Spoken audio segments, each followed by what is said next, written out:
Let's talk a bit more about the 55,000 Degrees Initiative. Define that a little bit more for me. Talk a little bit more about how that initiative kind of came to light in the first place. I know of a lot of the cities, you have a pretty established talent dividend approach. So if you could describe that a little bit more, that'd be great. Right. It was really a couple of years ago that we launched, and we set this 2020 goal that we wanted to have 50% of our working age population with a college degree. And that really was 40% with a bachelor's degree, another 10% with an associate's degree or higher. And that translated into, well, if we have this many people with those degrees now, we need this many people. By then, that was 55,000 more degrees, 40,000 more bachelor degrees, 15,000 more associate degrees.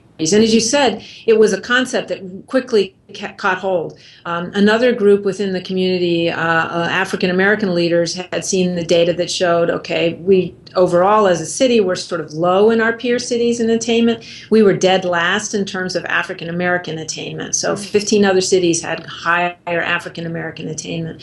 They said this can't be, so they've established a 15K degree initiative, which is, 15,000 of those 55,000, they want to be African American. So it really creates this environment where people can set goals and try to be very targeted in the strategies. And more importantly, we can measure our progress. And so we put out an annual report. Here's just came out this week. Congrats. Our 2012 progress report.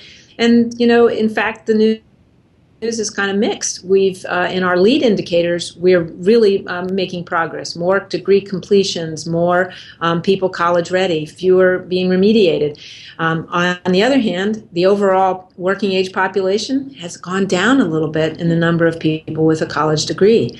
So we're really trying to dig into that and understand if it's just the American Community Survey estimates being a little off, or it might be in that margin of error. But we do know that we will have to be even more focused on attraction and retention. Even if we get people with degrees, we've got to keep them here in order for it to have the impact on our quality of life and economic prosperity that we're hoping for. As far as data, it sounds like you've been doing that for a while. I mean, you're able to put forth kind of this, this annual report type of thing.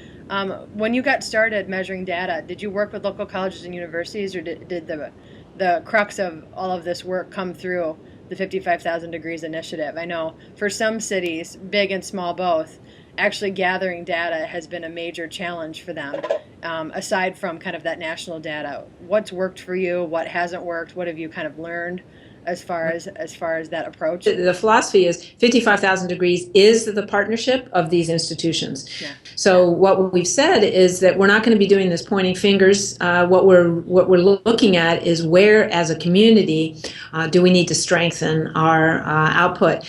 And so, with that kind of spirit, you might see weaknesses, but the point to look at weaknesses is to be able to improve them. So it's a continuous improvement environment rather than a gotcha environment. And so we set those values and those cores as we established our commitment, our mutual accountability agreement to work together. And everybody agreed that the most important thing to that is to regularly be looking at data. And so we do get a lot of our data from the sort of scrubbed national data sources, because then everything's sort of clean and comparable. It's apples to apples. But there are some things that you can't get from that and that we've been able to supplement. So we have a data committee that's comprised of the institutional research folk of every single one of the education institutions, and we agree on standards and what kinds of things will be submitted. And we've had a pretty good luck at getting the data we want, because we've jointly agreed on it. So I think that's key. I think it's having those principles and sort of agreement on how the data gets used, and then actually, working together to produce it. Right. How do you make your report public, too? I should have asked that in my last question as well. Is it something where you put it online? Do you get it out to all your constituents and partners throughout the city? Is it something that's kind of widely accessible? Well, we're not the pros at this yet, and we were actually just talking about how do we improve this again next year. But we do have a press conference. We have a physical report, which I just mentioned that this is this is multi-page with lots of charts and things in it. So, but that report as a PDF is available online. But we also have a data dashboard where you can dig deeper. So what we report is aggregate community level. So how as a community is our graduation rate? But then you want to look at, well, what about each college and university or each school? Can we look at that as well on their graduation rate? Yes, you can on our data dashboard. You go in and you can pick the measure you want to look at and then dig deeper.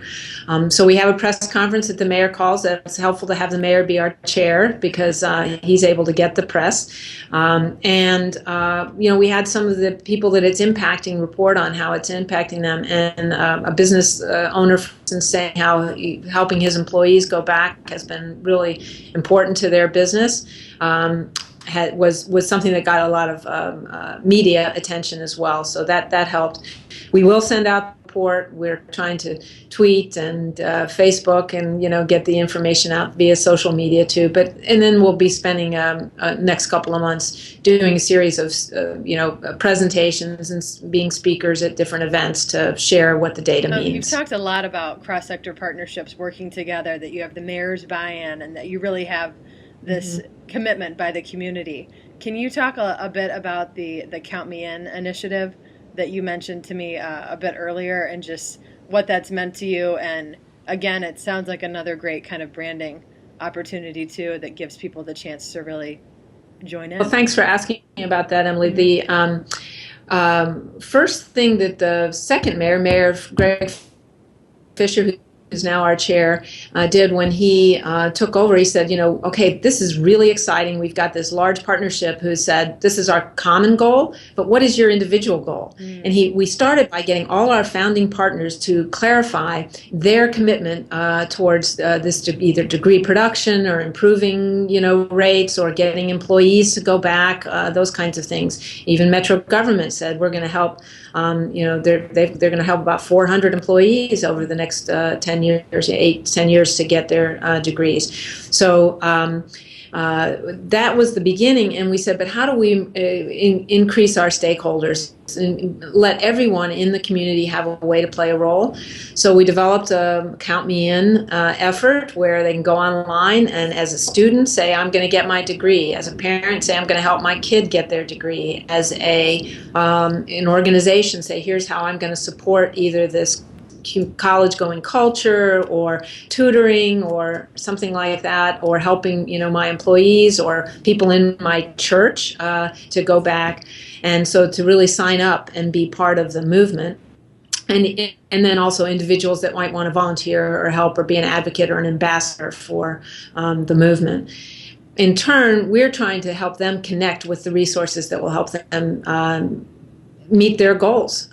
So it might be scholarships for a student, and it might be networks with other community-based organizations that are trying to improve their tutoring after-school programs. So how do we help them be better? Or maybe they want to know how to do parent outreach. We've had sessions around that.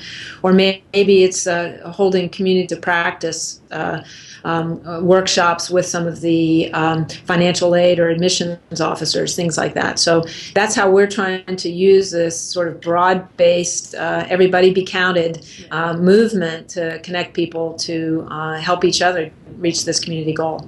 Right. Are you able to kind of track this, or is it more of a real number goal? Obviously, it's so multi-layered, but it sounds like you're really trying to create kind of a cultural shift in Louisville, which is awesome. But are you able to track it, or is it more like we've got all this buy-in, this is fantastic, let's move forward? We're really at the nascent stages of this, so we're certainly tracking the number of people that have signed up online, and we have, it's actually, the tracker is there, right? This is College Application Week in Louisville right now. It's actually College Application Month in the state, and so every day this week there have been seniors that have been applying to college, and we've asked them when they apply to college to go ahead and make their commitment to graduate in a certain number of years, and to put that in as a Count Me In pledge. So this week we've actually jumped by a couple of thousand pledges because we've got so many seniors who are doing this application. But that's the kind of, we want to get more and more students doing that. We have 400 or 500 organizations and advocates who've also signed up. So now the trick is to turn that into student progress as well. Are there other areas that I've missed that you'd like to cover?